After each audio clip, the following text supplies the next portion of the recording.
1033, what is your emergency? Yes, sir. I need an ambulance as soon as possible, sir. Sir, we have a gentleman here that needs help, and he's not breathing.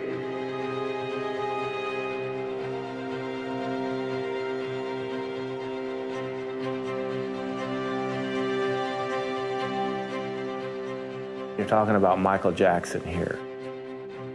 It was absolutely huge. There was a lot of pressure to get it right.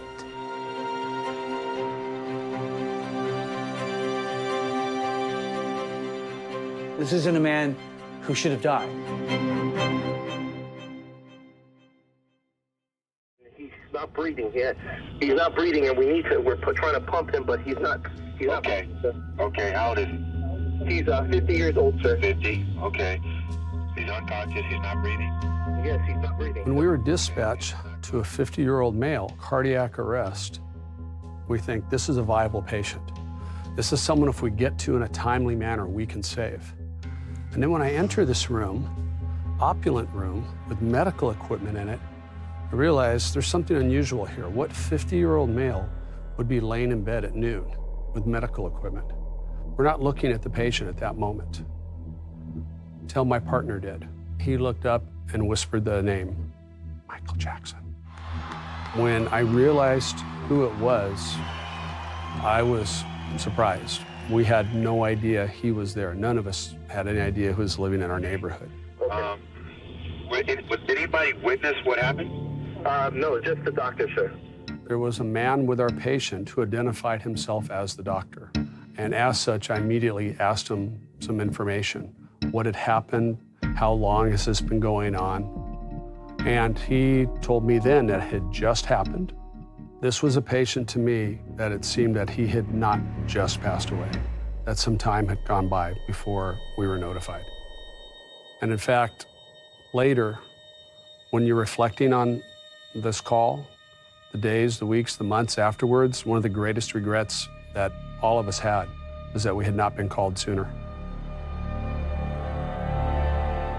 When we came outside, that's when we became aware of a very large presence. We were trying to back out on the street only to be hindered by many, many cameramen putting their lenses against the glass windows of the moving ambulance.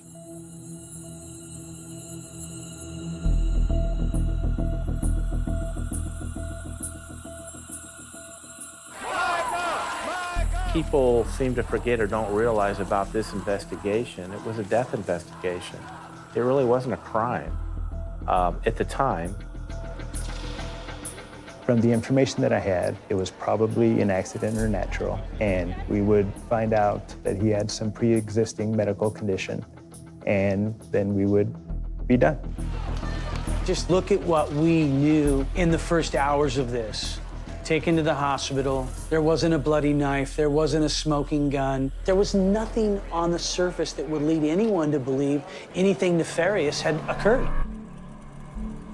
When I arrived at the hospital, Dr. Murray was gone. So he was no longer there at the scene. We're in a bit of a panic then. The one person that was in a room with them at the time that everything happened is no longer at the hospital. There were several attempts right away to get a hold of Dr. Murray that were negative, that they were going to voicemail. Yeah, family members, Jackson family members coming in and people wanting some questions answered as well as us. It is believed he suffered cardiac arrest in his home. A team of doctors, including emergency physicians and cardiologists, attempted to resuscitate him. The emergency room physician, they believed it was a heart attack, partly because of what Mr. Murray had told them. Never told them anything about any other narcotics or anything. They just believed he had had a heart attack and stopped breathing.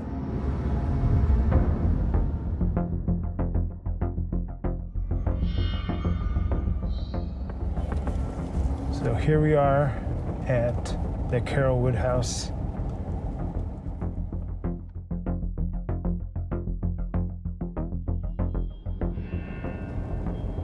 That day, by the time I got here, We had to block off this side of the street, the entrance side of the street, and it was full of media vans. We had never seen anything like it. I had never seen anything like it.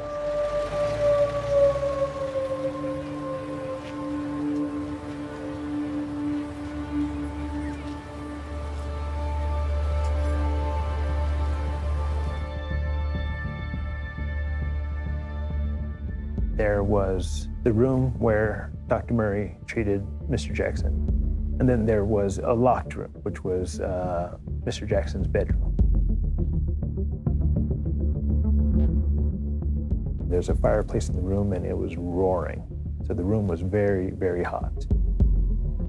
There were like Post-it note or pieces of paper taped all over the room, on mirrors, on doors, with little slogans or phrases. I don't know if they were lyrics or thoughts, or some of them seemed like poems. The bedroom was a mess.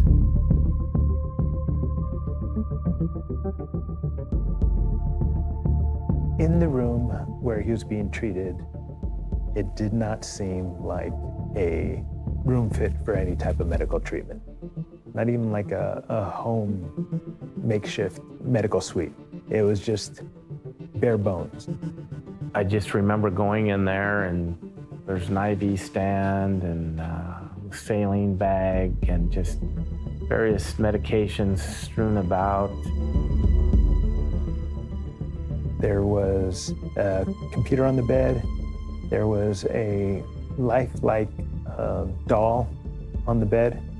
And it's kind of like advertisements of pictures with babies. Everybody knew about the allegations that had been leveled against Mr. Jackson over the years. One of the things when I saw the laptop on the bed, do I go into it? But you have to realize the type of case I was investigating. When you get, hold of an investigation, you have to kind of whittle out what is and what isn't.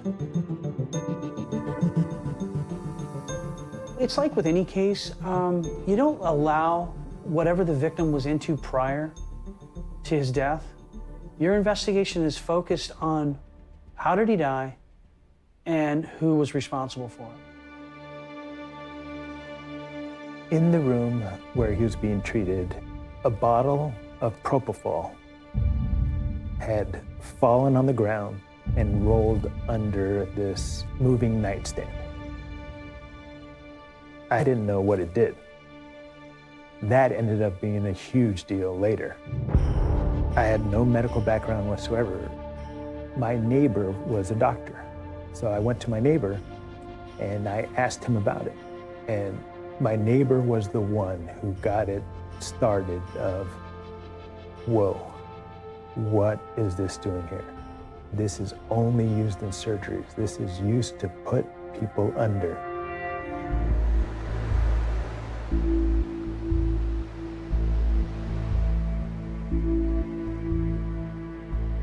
We had put it out in the press that we were looking for Dr. Murray.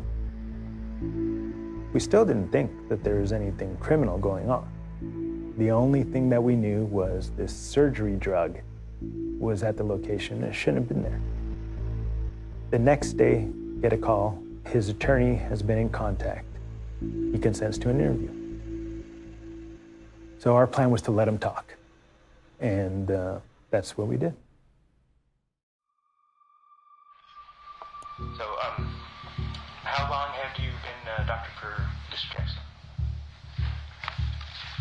I first started attending to him in 2006. And it was continuous 2006 on? No, well, no. Or on and off? Off and on, intermittent. Okay. We didn't know what happened. We didn't want to assume anything. And we wanted to give the doctor an opportunity to dig his own hole, if that was the case. So it's just you and Michael? Usually, that's how it is. Okay. And this night it was just you and Michael? Just myself and him. And he proceeded to tell us that, Michael just couldn't sleep. He was just so amped up about this upcoming concert. He, by nature, had a hard time sleeping. He gave him some drugs. Some Valium, lorazepam, and diazepam, and a few others to try and calm Michael, to try and get him to rest, to fall asleep. And nothing works. He was wide awake. I said, do you feel a little bit drowsy? Do you think your eyes are telling you want to sleep? He said no. Dr. Murray says, after trying all these various things, nothing was working. And it's in the early morning hours of the next day. And so finally, I just gave Michael his milk. At that time, he said, I'd like to have some milk. Milk? Hot, cold milk? What are we talking about? He says, oh, well, it's a medication. Does the medication have a name? He says, well, it's Propofol. And this was, again, a big revelation during this interview that Propofol's mentioned. And what is this Propofol? It is a sedative that could also be used for anesthesia. He freely admits that for months he's been using this to help Mr. Jackson sleep. Okay, you've administered it more than 10 times? Yes. More than 20 times? 30 days a month, roughly, every day. Oh, so it's about a daily? Daily. In my head, I was thinking, what the heck? To drug someone to sleep, even with their permission, the way that he did. I didn't think it was legal. I monitored. I sat there and watched it for long enough period that I felt comfortable. He gave him Propofol and then goes to the bathroom, comes back. Mr. Jackson's not breathing. So I started immediately to perform CPR and mouth-to-mouth resuscitation. He goes into a panic. He tries CPR while Michael's on the bed. He summons Alberto Alvarez, the head of security, and ultimately Alberto Alvarez is the one that calls 911.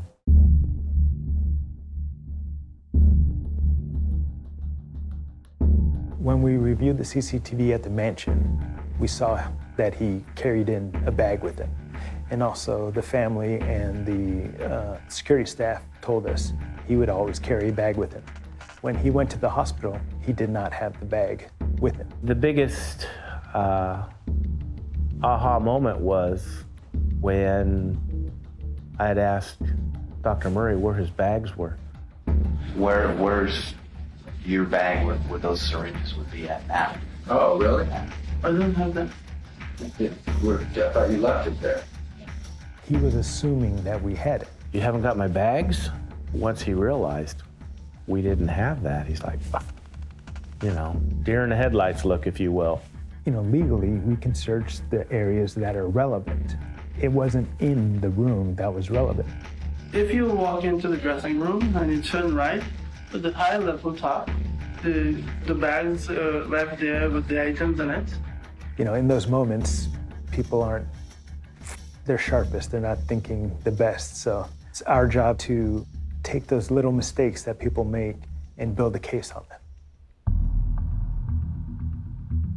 First thing Monday morning, went to the house, went to where Dr. Murray had said that the medical bag was. Different room, in a closet, in a cubby above the closet, and recovered the bag. We recovered a treasure trove of evidence from Murray's doctor's bag. We found a bunch of more medicines that he had used, like Propofol and lidocaine. One of the other things that we found was we found all the waste, all the trash, the needles, the empty bottles, the stuff that when we went into the room should have been laying around. So we knew that sometime during this medical emergency, Dr. Murray had stopped either giving CPR or had waited to give CPR and cleaned up everything. So we're thinking, what could be the reasons for that? Within 48 hours, it appeared that it was a suspicious death in the sense that there was something more than just an overdose. If your goal is to preserve the life of the person that you're giving CPR to, why would you pause that to pick up trash unless you're trying to hide something? If he wouldn't have told us where it was, or if he would have taken it with it, we wouldn't have had it. We would have lost that element of the hiding, the trying to cover up. We were now looking at Murray. He was behind the death.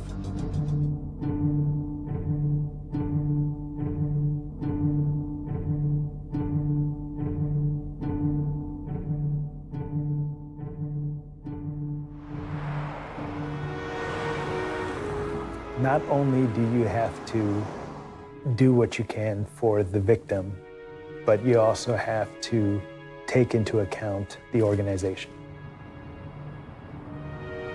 You're donning a uniform that's been a part of history, and growing up with the stories that you'd heard from the Manson cases, you know, Marilyn Monroe, all these notorious cases that you'd see and heard about growing up were part of LAPD. Historically, our department had not had very much success on high-profile cases. We had lost the OJ case. Everybody remembers the Bronco chase. Ourselves and the DA's office allowed him to turn himself in, and it turned into a pursuit and a hostage situation, just ridiculous. And even though you have this overwhelming amount of evidence to secure a conviction, you don't get it. We, the jury, in the above entitled action, find the defendant, Orenthal James Simpson, not guilty of the crime of murder, a felony upon Nicole Brown Simpson, a human being, as charged in count 1 of the information. For us, working the cases, we didn't want to make the same mistakes that had been made in the department's memory and in the public memory. There was a lot of pressure to get it right.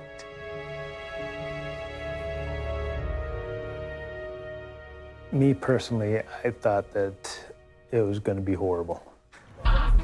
The public scrutiny, the second guessing. This is kind of like when the generation when Kennedy was assassinated.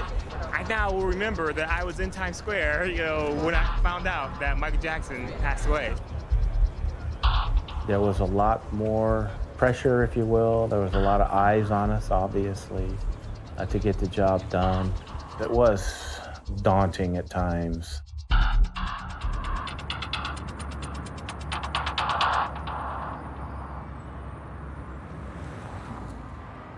When I showed up to go into the autopsy, you know, they had a little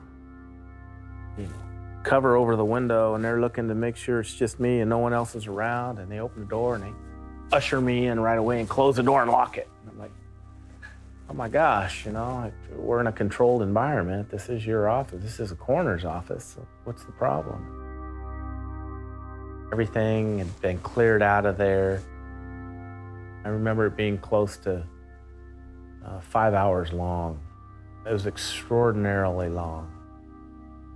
The thing that was odd that I found myself periodically looking at was, you know, his head, his scalp. Because whenever he's out in public, he's wearing a wig.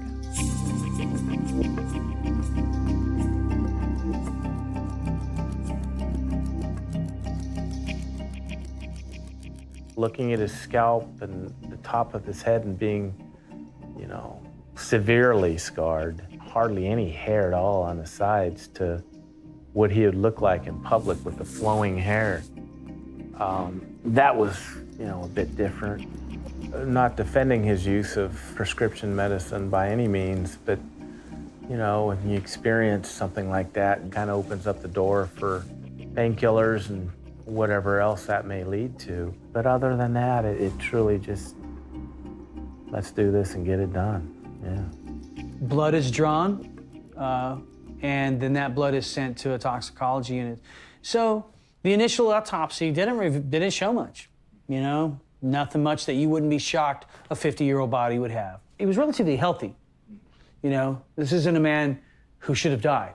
While an official cause of death has yet to be determined, the coroner's office says it has everything needed to make a ruling on why Jackson died. We're still waiting for the toxicology reports and the completion of all the reports that are coming in. When the body was removed, It was weeks went by, and we kept asking, when are we going to hear from toxicology? When are we going to hear? We had a death, but we didn't have a criminal death yet.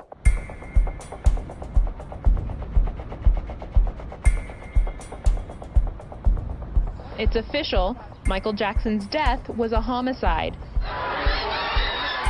The LA County Coroner's Office says the cause of death was an acute intoxication from the anesthetic Propofol. Once the toxicology report came back, it gave us a lot more power behind our investigation. Other than going on a hunch, now we're going on facts. And then it became the idea of how bad. That was the big question. How bad is this? Ultimately, the toxicology results, you had those over here and you have Dr. Murray's statement here, and it just wasn't jiving. There was just no way that what he said was factual to what they found out. Had enough propofol in him to drop a rhinoceros. He could no longer breathe on his own, and Murray had not set up an environment to allow for artificial means of breathing, which is reckless, gross negligence.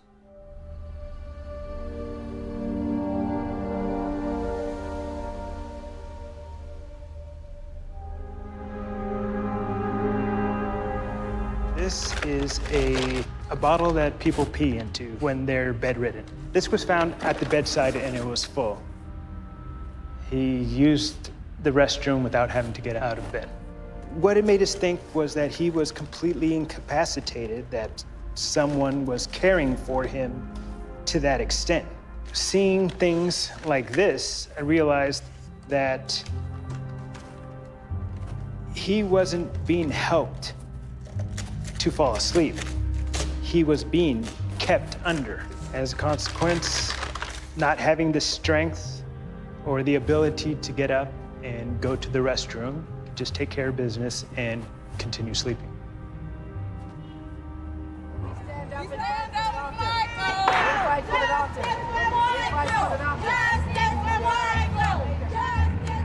What we did is we took our case, and this included all of our interviews, all of our statements, and most significantly, the toxicology reports and the autopsy reports. We had 11 physicians in, I think, 5 or 6 different specialties review this material, and were asked to render an opinion. As I was looking for doctors to evaluate the level of care, I came across Dr. Schaefer. He was instrumental in developing Propofol. I demonstrated that in statement after statement after statement in Conrad Murray's interview, what he said made no sense. It was not possible. He just asserted things that were not true. You would need a continuous drip of the Propofol and not a shot, not an injection, like Dr. Murray had said he had used. It wears off really quickly. So what I'm simulating right here is the dose that Conrad Murray claims was available to Michael Jackson and that the defense claimed resulted in Michael Jackson's death, a dose of just 25 milligrams, 2.5 cc's of drug, which is ridiculous. It only lasts for a few seconds, and this was the whole point of the mathematics that I presented, and the heart, of course, keeps pumping. So we know that there was a 100 cc vial hanging over Michael Jackson. Knowing it was empty, we can see exactly how over a period of about 30 to 40 minutes, it enters into a dose that would be associated with a lethal concentration of drug in a patient who wasn't being looked after because they're really under pretty deep general anesthesia at that point in time. And this corresponds to having an empty 100 ml vial hanging over Michael Jackson's head. And I thought, oh my God, this is it. This is the smoking gun. This is actually the bottle of Propofol that killed Michael Jackson.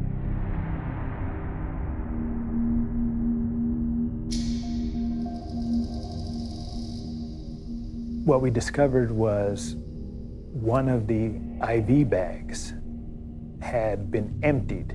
One of the Propofol bottles had been upside down inside of the bag. There's a bottle of Propofol inside an IV bag? I mean, one of the single weirdest details. There was a big tear, a pike or a needle that is large would have broken the top of the Propofol bottle so that it could drip freely down. Basically, Murray was using the saline bag to hang the bottle of Propofol from the stand, but also, I think, to hide it, because he didn't want anybody to know he was using Propofol. So to get an idea of just how crazy this is, the anesthetic drugs are all dangerous. There is really no access outside of the healthcare setting. We have pumps that are set up, they're precisely calibrated, and we precisely control the dose. He had an IV line that coming down from here, and it's got a little roller clamp on the side. You just adjust this little roller clamp. It's a gravity-fed system. There's very little control on the rate of the drug, and that's what he was using. It's insane. Nobody trained in propofol administration would not precisely control the infusion rate. Nobody trained in the use of propofol would ever walk away from a patient who is receiving propofol as a continuous infusion. Physicians with no training in anesthesia have no business giving propofol. So at that point, we knew this was not an honest mistake, but that this was on purpose bad medicine. An MD degree is not a license to do whatever the hell you want to do and just think you can get away with it.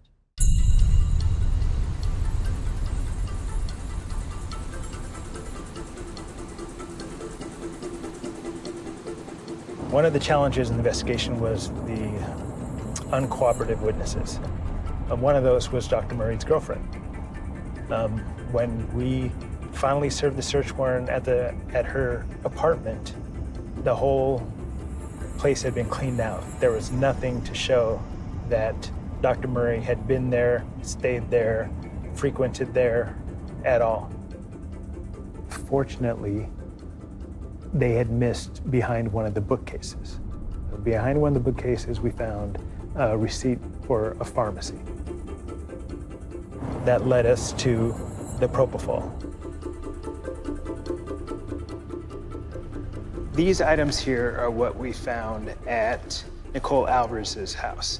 So it brings me back to remembering how difficult things were when dealing with her. This business card and this receipt were the only things in his name at her place. This led us to the pharmacy. When we arrived at the pharmacy had all the records ready. They had been following the news and they knew that the police would be there eventually. And as you go through, you can see all the amounts. One case of the 100 milliliter bottles, one case of the 20 milliliter bottles. In June, 4 cases of the 100 milliliter bottles. All of the amounts, it's over 5 gallons worth of Propofol. A massive amount of Propofol, was shipped to his girlfriend's house. We found that there was other doctors that Michael had reached out to in hopes of being administered Propofol, and he was turned down. That relationship was a perfect storm. Michael first got introduced to Propofol through a dental procedure, and he liked it. He felt like, wow, this is the best way to go to sleep. That was his drug of choice, and he was looking for doctors that would administer that, you know, as wrong as it was.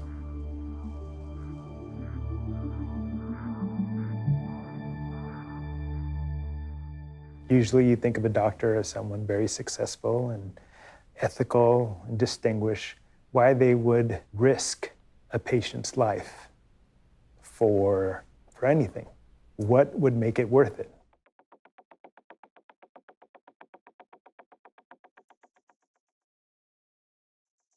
and then search warrants out in Las Vegas at his residence, as well as his place of business in Las Vegas, and then his office out in Houston, Texas. We get into finances, we get into business dealings, and his relationships. We executed a search warrant in the Armstrong Medical Clinic this morning with members from the DEA and the Houston Police Department, and we are from LAPD Robbery Homicide Division. He had several children. We would learn several of them by several different wives. He would go out to places of adult entertainment and spend outrageous amounts of money. He would put on a show and not be able to support it financially. He would leverage his closeness to a celebrity to manipulate young women into relationships with him. We knew that he had purchased a home in October in Las Vegas for over $1 million, and his mortgage was $10,000 a month. And he had stopped paying it.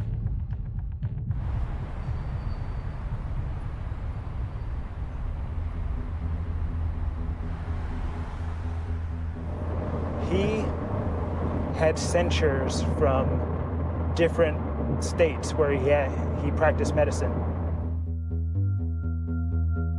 With these different medical boards, they sent us the files of the complaints and the penalties that they would impose on Dr. Murray when he would violate their rules.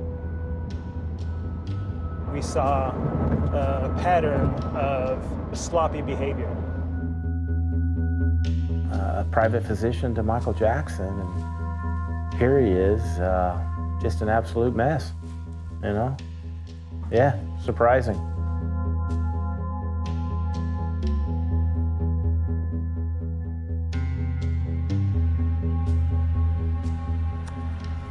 This is what I recovered from his car, from the doctor's car.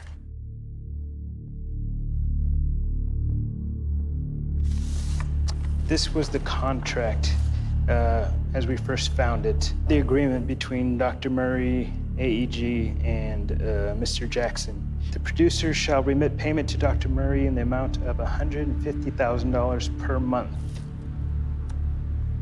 So this is where the money came into it.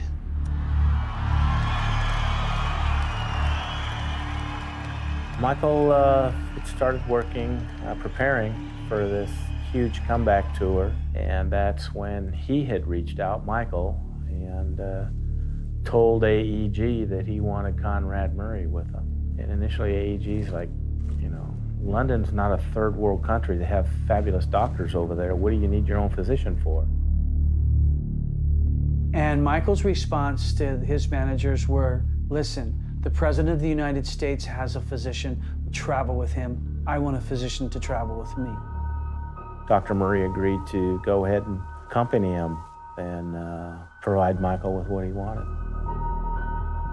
So he needed this gig with Mr. Jackson either to pay off or to keep up with his debts.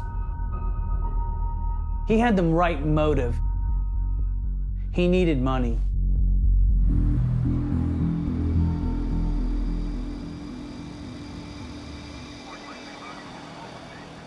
Ultimately, the decision was made to charge Dr. Murray with involuntary manslaughter as opposed to second-degree murder.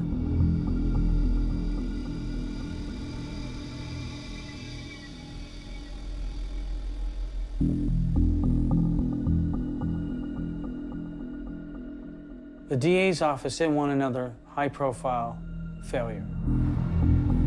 It was an election year for the district attorney. I think it was I don't want to say the lazy way out, but again, a manslaughter charge was, you know, the path of least resistance. The family wasn't happy with it at all. Mrs. Jackson was just beside herself that there wasn't going to be a second-degree murder filed. We felt the evidence suggests that it was a second degree. The level of his negligence was just so clear that we thought that it would apply. We do not charge people. We investigate the case and we present it. We were not happy with the choice, but we deal with what we can and we move forward. What I felt a little pressure, I guess, is when it came time to arrest Dr. Murray. We wanted to see Murray in handcuffs, and I think a lot of, people wanted to see him in handcuffs. His attorneys didn't want Dr. Murray to be seen in handcuffs in public, because that's not good for his image, and neither is killing somebody, but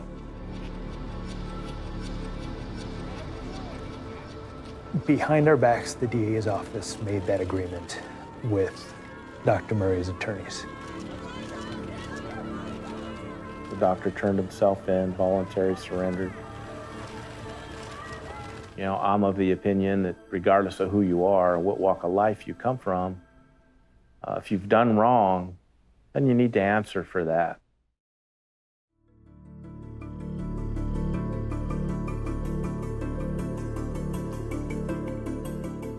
I am an innocent man. I therefore plead not guilty. Again, he feels he'd done nothing wrong. It wasn't his fault. He's an arrogant individual.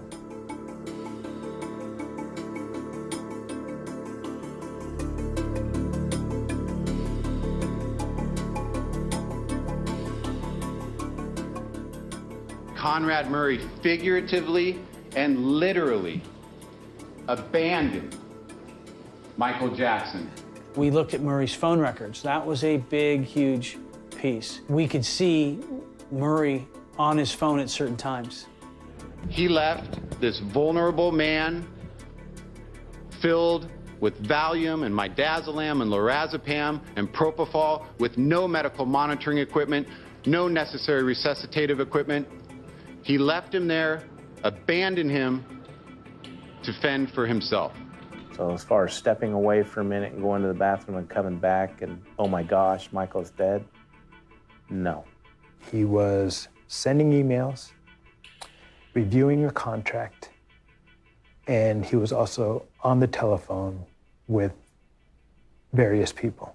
While he was on the phone, he realized that Mr. Jackson was not breathing. I heard mumbling of voices. It sounded like the phone was maybe in his pocket or something. It was shh, and I heard coughing. We looked at the timelines of when the 911 call was, I think, around 20 to 25 minutes after that call with Sade ending. Mr. Murray started cleaning up the mess that he had left, covering up the medical treatment that he was giving, put that away, called for help from security, directed them to call 911 while he gave ineffective one-handed CPR, and then traveled to the hospital with Mr. Jackson. Dr. Murray fled the hospital before we arrived, waited a couple days to get his story straight, and ultimately was prosecuted for his conduct. We, the jury in the above entitled action, find the defendant, Conrad Robert Murray, guilty of the crime of involuntary manslaughter.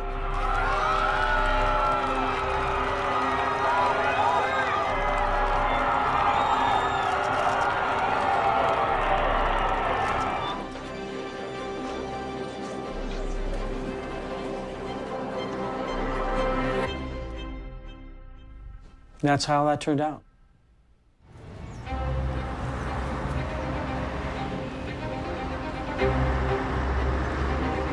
Should it have been a second-degree murder? Yeah, I think it could have been. Unfortunately, that is not a choice that we were able to make. The biggest thing is that he does not get his medical license back in any state, and I personally don't see that happening. And I'm just trying to keep it light and polite here, but yeah, he's in his own world. He's in his own world, Dr. Murray.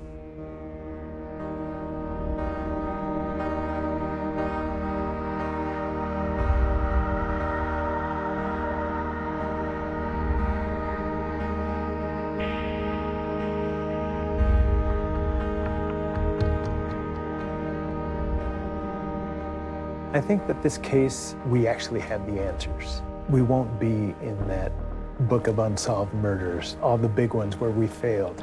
At least my name won't be put in the same place as those.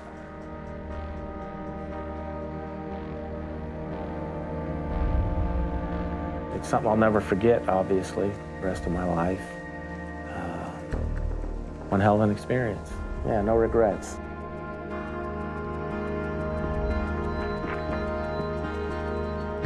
In big cases like this, sometimes, you know, friendships can really dissolve. But not in this case. It was, we all lived happily ever after.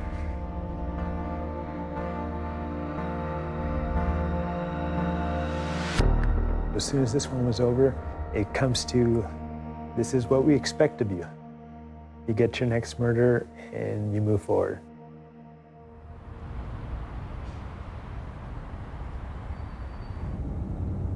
About 4 years after the trial, I was driving home from work. I look over to my left and I see this green, older, nice Mercedes. I feel someone staring at me. I look over in the same car and I see Dr. Murray. It took me a few seconds to register that it was him. And by that time, our cars had separated. But I never saw any double takes or any instant moment of recognition. At that time, I wondered whether or not he would start practicing medicine again. Do you give someone like that a second chance? Someone who's done their time for the crime that they've committed. When do you let it go?